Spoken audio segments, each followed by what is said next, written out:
ফারাক্কা বাঁধ হলো একটি গুরুত্বপূর্ণ বাঁধ যা ভারতের পশ্চিমবঙ্গ রাজ্যের গঙ্গা নদীর ওপর অবস্থিত রয়েছে।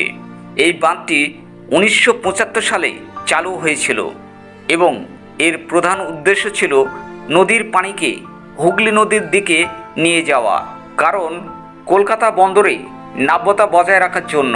বাঁধটির অবস্থান রয়েছে বাংলাদেশের সীমান্ত থেকে প্রায় 16.5 কিলোমিটার, অর্থাৎ 10.3 মাইল দূরে।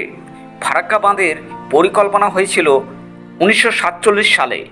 হুগলি নদীতে পলি জমে যাওয়ার কারণে কলকাতা বন্দরে প্রবাহ কমে যাওয়া একটি বড় সমস্যা হয়ে দাঁড়িয়েছিল।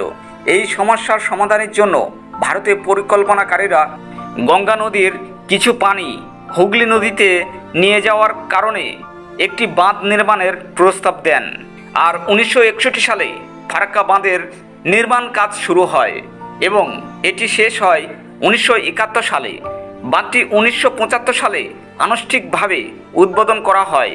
বাঁধটি পশ্চিমবঙ্গের রাজ্যের মালদা এবং মুর্শিদাবাদ জেলায় অবস্থিত রয়েছে।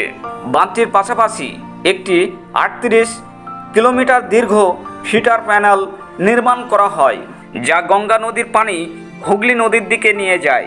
ফারাক্কা বাঁধ যে বিশেষ কারণে নির্মাণ করা হয়েছিল, হুগলি নদীতে পলি জমে যাওয়ায় কলকাতা বন্দরে নাব্যতা হ্রাস পাচ্ছিল। বাঁধের সাহায্যে গঙ্গা নদীর কিছু পানি হুগলি নদীতে সরিয়ে নিয়ে যাওয়া হয়, যা কলকাতা বন্দরে নাব্যতা বজায় রাখতে সাহায্য করে। ফারাক্কা বাঁধে একটি জলবিদ্যুৎ কেন্দ্র রয়েছে, যা বিদ্যুৎ উৎপাদনের জন্য ব্যবহৃত হয়। বাঁধটির মাধ্যমে পশ্চিমবঙ্গ ও বিহার রাজ্যে সেচের জন্য পানি সরবরাহ নিশ্চিত করা হয়। এই ফারাক্কা বাঁধ নির্মাণের পর থেকে বিভিন্ন ধরনের প্রভাবও দেখা গেছে। বাঁধের কারণে গঙ্গা নদীর নিম্ন প্রবাহে পানির পরিমাণ কমে গেছে, যা বাংলাদেশের কৃষি ও মৎস্য সম্পদের ওপর বিশাল এক ক্ষতির প্রভাব ফেলেছে। বন্ধুরা, ভিডিওটি যদি ভালো লাগে তাহলে চ্যানেলটি সাবস্ক্রাইব করে পাশে থাকেন। পরবর্তীতে আরও অনেক কিছু জানতে পারবেন।